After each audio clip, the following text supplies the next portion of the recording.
Alors, Christian Page est avec nous pour sa chronique Mythes et complots. Maintenant qu'on a fait le Chupacabra, je pense qu'on a pas mal couvert toutes les choses sérieuses. Oui. Allons donc, évidemment, tu l'avais dit d'ailleurs, hein, les attentats de Boston, là, du marathon de Boston. Et là, j'avoue, Benoît, que je suis un petit peu fâché. Donc là, je vais te passer un peu Parce que c'est un petit peu sérieux. Là. Oui, c'est un petit peu sérieux. Donc, blessés. Comme il fallait s'y attendre, l'attentat du marathon de Boston a été récupéré par les amateurs de complot et déjà, beaucoup de nos auditeurs ont écrit là-dessus en me disant « Ah, il y a des trucs qui circulent, vous en pensez quoi? » Donc, c'est vrai qu'il y a plusieurs vidéos, il y a des théories du complot qui circulent sur cette histoire du marathon et j'ai choisi en fait les deux éléments les plus populaires, en particulier, bon là, commençant avec une vidéo où le propagandiste de la vidéo se fait appeler Dabou77. Et donc, il nous montre une vidéo et il la commente et il nous dit, attention, bon, c'est le discours conspirationniste, attention, vous allez avoir, c'est un bombshell, là, on va être ébranlé là-dessus. Et là, il nous montre des photographies et j'ai amené les photographies pour que tu puisses les voir et jauger toi-même de la situation. Donc, il nous montre une première photographie prise depuis l'hélicoptère de la police. On se rappelle, bon, que les terroristes, Tamerlan Tsarnaev et Dzhokhar Tsarnaev, Tamerlan a été abattu par les services de police et son frère, plus jeune, 19 ans, a été arrêté là il y a quelques jours. Il se terrait dans un bateau là, derrière une résidence là, dans la banlieue de Boston. Donc, notre Dabou 77 dans sa vidéo nous choisit une image prise par l'hélicoptère de la police où on voit notre Dzhokhar Tsarnaev sortir du bateau. Et là, il nous dit, c'est sûr que c'est un complot. Vous voyez bien que sur cette photo-là, il n'y a pas de sang sur son blouson, rien. Donc, après ça, les autorités nous ont dit qu'il avait été blessé, gravement blessé. On voit bien ici que c'est une image montée, c'est un frame-up, entre guillemets, des autorités. Et ensuite de ça, il va un peu plus loin là. Il passe à une autre image que je t'ai également amenée et il nous dit, voici, on voit ce Dzhokhar Tsarnaev dans des images qui ont été prises après l'attentat, qui fuit les lieux de l'attentat et il a toujours sur son dos le fameux sac qui aurait contenu la fameuse cocotte minute qui aurait servi à l'explosion. Et là, il nous dit, si ce bonhomme-là quitte les lieux de l'explosion avec son sac à dos sur le dos, ben évidemment, c'est parce que c'est pas lui qui est le terroriste. Et là, pour justifier ça, il nous montre cette photographie, mais la photo, comme tu le vois toi-même, le dos de Tsarnaev est dans une zone d'ombre, difficile de voir si oui ou non il a son sac à dos, mais nous assure Monsieur Dabou 77, il dit il a son sac à dos, donc il faut le croire absolument. Et là, à partir de là, un coup qu'il nous a éliminé nos deux suspects, en nous disant ce ne sont pas eux. Alors là, il nous montre un type qui était pas loin de là, qui avait un sac à dos avec une petite étiquette blanche. Et là, il nous montre le sac à dos qui contenait la cocotte minute, qui avait une petite étiquette blanche. Et là, il nous dit voilà, c'est sûrement lui. Ce type-là était probablement un agent des services secrets. Et donc, évidemment, tout ce discours-là renforcé, si je puis dire, avec des affirmations du genre vous voyez, regardez, réveillez-vous. Donc, c'est un appel à la mobilisation. Et ça me choque, Benoît, parce que tout ce que je viens de te raconter là, c'est de la foutaise. On a choisi des photographies pour pouvoir alimenter cette théorie du complot. J'ai moi-même fait la démarche, je suis allé sur l'agence AP, je suis allé chercher la fameuse photographie où on voit Tsarnaev quitter les lieux de l'explosion, et on la voit sur la photo originale. Il n'y en a pas de sac à dos.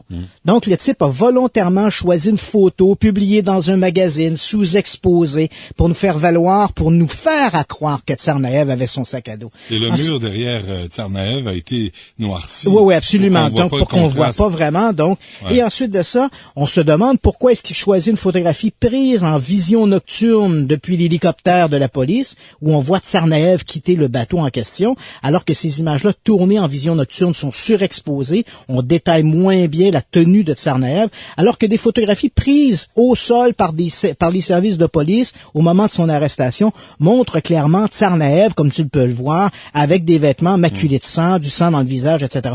Donc, on voit ici la mécanique de ces amateurs de complot. C'est malheureusement souvent ce qu'ils font. Ils vont faire une sélection volontaire d'images floues, d'images surexposées, sous-exposées. On va choisir des petits éléments des images et on va monter une théorie du complot. Mais c'est dommage parce que pour ce monsieur là, Dabou 77, là, tout ça est de la foutaise. Et ça me choque, Benoît, parce que moi-même, j'ai commencé à faire de l'investigation sur les ovnis, tout ça, j'avais 13 ans, et je peux te dire qu'à cette époque, là, jeune adolescent, mes enquêtes étaient plus étoffées que ce genre de niaiserie qu'on retrouve sur le web. Bon, et c'est de la désinformation. C'est absolument de la désinformation. Ouais. Il faut absolument diaboliser l'ennemi. L'ennemi, c'est les services secrets. On a l'impression d'assister à un discours de ces milices qui sont toujours contre le gouvernement. Et évidemment, la grande question qu'on peut se poser là-dedans, un attentat terroriste au marathon de Boston, dans quel but? Pourquoi blesser 250 personnes, en tuer 3 autres? C'est quoi l'idée? On veut envahir Chesapeake Bay?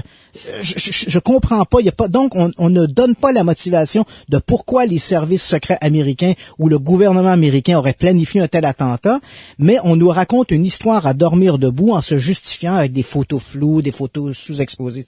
Et ça, je trouve, ce qui est malheureux, c'est que combien de gens n'écouteront pas l'émission d'aujourd'hui? Combien de gens ne font pas la démarche d'aller chercher des véritables photographies sur les sites officiels comme l'agence l'American Press par exemple, et vont voir ce genre de vidéos, vont voir ces trucs qui circulent et vont dire ben voilà, et dans 2 ou 3 ans, on va continuer de nous dire ah oui, l'attentat de Boston s'était monté comme l'attentat du 11 septembre, etc. Toujours en faisant une sélection volontaire d'images un petit peu discutable. Mais pire que ça, Christian, même si tu expliques que les photos sont trafiquées, que c'est des versions malhonnêtes des événements, il y a les gens vont continuer à croire la désinformation. Oui, parce que là, ils vont accuser, au lieu de se dire, bon, c'est peut-être notre amateur de complot qui en met peut-être un peu trop, là, qui beurre épais, comme on dit.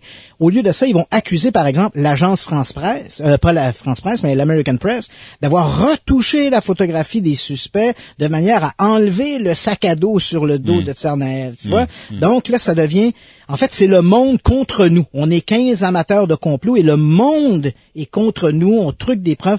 Mais il faut bien comprendre. Tu vois, pendant que tu parles, là, il y a Jacques qui écrit, il dit pour que chaque citoyen devienne un suspect et donc justifier la perte de leurs droits. Ouais. C'est la théorie de l'extrême droite, là, de dire que le gouvernement veut te retirer tous les droits et que tous les citoyens deviennent des suspects et qu'on puisse finalement entrer chez vous, fouiller, t'examiner. C'est 1984 de George Orwell. Oui, absolument. Et tu vois, Alexandre Pouchkine disait une vérité ténue et plate, je préfère un mensonge exaltant.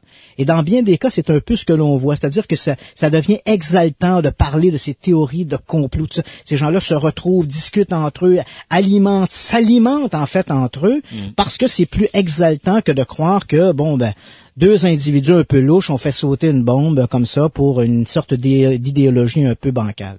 Bon, malheureusement, c'est ce qu'on trouve trop souvent dans les théories du complot. Ouais. Il existe aussi d'autres vidéos, hein, Benoît. Il y a une vidéo, il y a une série de photographies qui nous montre, tu sais, cette personne qui se trouvait au marathon, qui a été amputée des 2 jambes lors de l'explosion. Oui, j'ai vu donc, ça. on voit toutes sortes de photographies. Là, on nous dit, il y a pas assez de sang sur les moignons, etc. Donc, on y a mis des prothèses. C'est un GI américain, voilà. C'est un soldat américain qui avait déjà eu les jambes amputées. Puis on y a mis des prothèses pour bon évidemment on va chercher loin et tout ça, on fait une sélection encore là de photographies, on sait pas trop dans quel contexte ces photographies ont été prises, qui les a prises, dans quel contexte, mais on se sert de ça pour alimenter la théorie du complot. Bref, méfiez-vous. Absolument. Merci. On s'arrête un instant, nous sommes avec Christian Page. Pour suivre Benoît Dutrisac sur Twitter, twitter.com/Dutrisac. Alors, Christian Page, il y a un autre sujet, c'est l'histoire de le film Sirius. Sirius, voilà, j'en ai parlé la semaine dernière. C'est ce documentaire qu'on nous annonçait comme étant le documentaire final, l'ultime documentaire sur les ovnis. Donc, le documentaire a été présenté en première mondiale lundi, jour de la Terre, et ensuite, les gens qui étaient intéressés pouvaient le télécharger pour 9,99 et le visionner. Bon, et c'est ce que j'ai fait et j'avais promis de te donner mes commentaires. Donc, je dois 10 piastres. Donc, et voilà, je le fais. Et mes commentaires, ben écoute, je vais te donner mes commentaires personnels et professionnels. Oui. Parce que bon, professionnel dans le sens, le documentaire, je connais bien, ça fait des années que j'en réalise, j'en produis. Écoute, c'est un mauvais documentaire.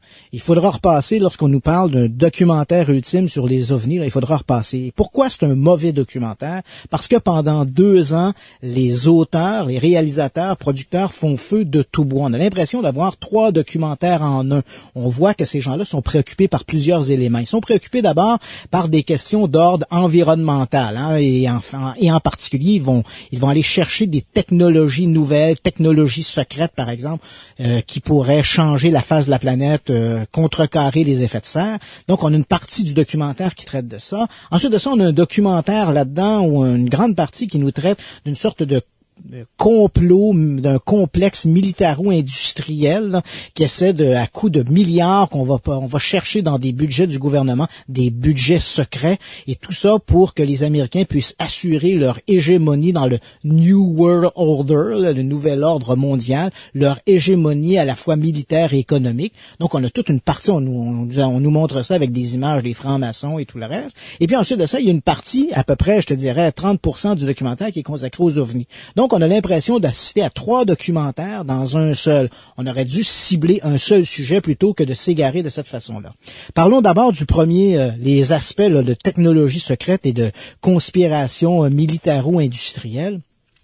Tout ça, on nous fait beaucoup de raccourcis. Hein. On nous dit, voici, il y avait un type qui a inventé la fusion froide. Rappelle-toi, hein, il y a une vingtaine d'années, la fusion froide. Et pourquoi on n'entend pas parler? Ah, parce que des méchants lobbyistes ont réussi à s'emparer de l'invention. Mais on nous dit pas que finalement, d'autres scientifiques ont tenté le coup, puis ça n'a jamais fonctionné. Hein. On nous dit pas ça. On nous montre également le type qui avait inventé la voiture qui fonctionnait à l'eau. Et on n'a pas rien entendu parler. Pourquoi? Parce qu'encore là, les méchants lobbyistes ont volé le brevet.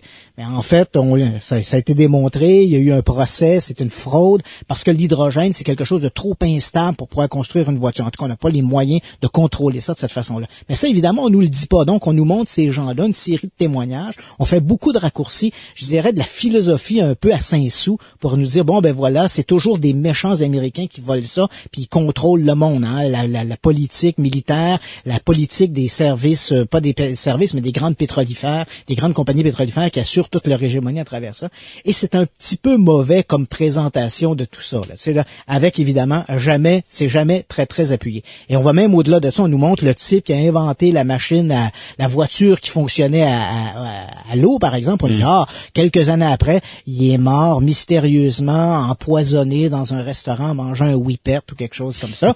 Et où un autre il a été trouvé mort dans le Potomac. On nous dit pas qu'il a été assassiné, on va pas jusque là, mais on le suggère fortement. Ces gens-là connaissaient des choses. Et c'est peut-être la raison pourquoi la vedette de ce documentaire-là, qui est Stephen Greer, on le voit à plusieurs reprises dans le documentaire, et la caméra le suit et il a un Glock 9 mm sur la hanche. On nous montre bien que, comme disait si bien mon grand-père, mieux vaut se protéger, même en mangeant des whippets. Cela étant... ça, ton grand-père. Et bon, cela étant dit, maintenant, on passe à la question des ovnis, parce que le documentaire est supposé nous faire une grande révélation sur les ovnis. Alors moi, je regarde ça, je me suis fait une sandwich au paparman, puis allez-y, réussissez à me convaincre de ces visites extraterrestres. Et là, évidemment, Greer commence en disant, les extraterrestres nous visitent depuis toujours, ils sont là, et là, ils nous montrent des photos, les pyramides d'Égypte et tout le reste. Et puis, on nous arrive à nous dire, aujourd'hui, s'ils se manifestent de façon plus soutenue, c'est parce que ces gens-là qui nous surveillent depuis toujours voient qu'on a l'arme nucléaire et on est en train de faire une sorte de chaos planétaire. Et c'est pour ça qu'ils interviennent. Moi, je me suis posé la question, c'est drôle parce que j'ai l'impression qu'ils intervenaient davantage dans l'Antiquité, hein, bâtir des pyramides, ils zappaient les statues de l'île de Pâques. Mais on voit plus ça aujourd'hui. Ils sont plus discrets, me semble. Et là, on nous dit cette histoire de la bombe atomique, le chaos sur la planète. Rappelle-toi, les années 50, le film The Day the Earth Stood Still, un vieux scénario éculé qu'on nous ressort encore aujourd'hui. Je dis, écoute, faudra revenir à autre chose. Où sont les preuves? Parce que là, à un moment donné, Greer nous dit, il faudrait que les scientifiques s'arrêtent aux preuves, les hard evidence, hein, les preuves concrètes. Ouais. Et là, je me dis, je me suis dit, écoute, montrez-nous-les. Ouais. Et là, ce que l'on voit, c'est une collection de photos floues, de films vaseux, dont je te dirais au moins 50% de ces images-là ont été ou bien démontrées qu'ils étaient des fraudes, ou bien c'était expliqué de d'autres façons. Okay. Et là, il faut qu'on se quitte. On s'en reparlera de la semaine prochaine. Si tu veux, écoute, Benoît, il y a tellement à dire sur ce documentaire-là. OK, on va le faire la semaine prochaine. Excellent. Promis, juré. Entre-temps, les gens qui peuvent le regarder, hein, 9,99, on peut le télécharger. C'est pas cher. Merci beaucoup d'avoir été là. On refait ça demain dès midi.